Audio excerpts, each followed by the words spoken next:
మీ ఎలాంటి వ్యాపార ప్రకటనలకైనా వెంటనే మా ఛానల్ సంప్రదించండి. ఓం సదాశివసమారంభాం వ్యాసశంకరమధ్యమాం అస్మదాచార్యపర్యంతాం వందే గురుపరంపరాం. జ్యోతిషాస్త్రాన్ని భావితరాల వారికి ప్రసాదించిన ఋషుల యొక్క పాదపద్మానికి నమస్కారం చేసుకుంటూ, అలాగే నాకు ఈ జ్యోతిష విద్యను నేర్పిన గురువర్యులు జ్యోతిష బ్రహ్మ కీర్తిశేషులు శ్రీ ఏరంకి సూర్యనారాయణమూర్తి గారు, సూర్యశ్రీ దవజ్ఞ గారి యొక్క పాదపద్మాలకు నమస్కారం చేసుకుంటూ, ఓం శ్రీ మహాగణాధిపతి నమః, శ్రీ గురుభ్యో నమః, హరి ఓం. వీక్షకులందరికీ నమస్కారం. నవంబర్ నెల 23వ తారీఖు లగాయితూ నవంబర్ 29వ తారీఖు వరకు ఉండేటువంటి గ్రహగతుల ఆధారంగా ద్వాదశ రాసుల వారికి ఈ వారం ఏ విధమైనటువంటి శుభాశుభ ఫలితాలు కలగబోతున్నాయో ఈ కార్యక్రమం ద్వారా తెలుసుకుందాం. అందులో భాగంగా ఈ వారం ఉండేటువంటి గ్రహగతులను గమనిద్దాం. ఈ వారంలో కర్కాటక రాశి యందు గురువు సంచారం చేస్తూ ఉన్నారు. సింహరాశి యందు కేతువు, తులారాశి యందు బుధుడు, అలాగే వృశ్చిక రాశి యందు కుజ రవి శుక్రగ్రహాలు, అలాగే కుంభరాశి యందు రాహువు, మీనమందు శనేశ్వరుని యొక్క వక్రగతి. ఈ శనేశ్వరుని యొక్క వక్రగతి కూడా ఈ 28వ తారీఖు తోటి పూర్తి అవుతూ ఉన్నది. అలాగే చంద్రుడు ఈ వారంలో ధనస్సు, మకర, కుంభ రాశులు యందు సంచరించబోతూ ఉన్నారు. ఇటువంటి పరిస్థితుల్లో ద్వాదశ రాశుల వారికి ఏ విధమైనటువంటి ఫలితాలు కలగబోతున్నా తెలుసుకుందాం. అందులో భాగంగా మొదటిది మేషరాశి. మకర రాశి వారికి అద్భుతమైనటువంటి కాలం నడుస్తూ ఉన్నది. మిగతా వారు చూసి ఈర్ష్యను పొందేటువంటి స్థితి ఉన్నది వీరికి. ఎందుకు? గురుబలం ఉంది, రవి, కుజుడు, బుధుడు, శుక్రుడు, అంటే ఉన్న గ్రహాలన్నీ మకర రాశికి యోగిస్తున్నాయి. మీరు గమనించండి, ప్రాక్టికల్ గా కూడా నేను ఇద్దరు ముగ్గురు మీద ఈ ఫలితాల మార్పు గమనించాను. భగవంతుడి దయ వల్ల మంచివాళ్ళు కొంతమంది సమాజంలో ఉండడం వల్ల ఏమంటే ఏమంటే మీరు చెప్పేటువంటి మార్పు మాకు కనబడిందండి.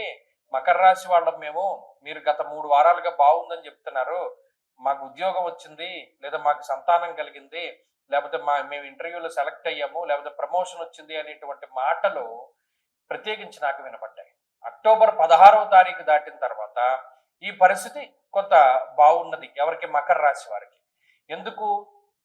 అటు అర్ధంచ స్వకులాచార గృహలాభశుభోజనం, అంటే ఒక ఇల్లు కట్టుకోవడానికి కానీ, ఒక శుభ కార్యక్రమం చేయడానికి కానీ, లేదా ఏదైనా ధైర్యంగా ఓ పని ముందుకు వెళ్ళడం కానీ, ఆకస్మికంగా వచ్చినటువంటి లాభం ఇవన్నీ అనుభవించడానికి కానీ మరి ఈ గ్రహస్థితి చాలా గొప్పగా ఉపయోగపడుతుంది.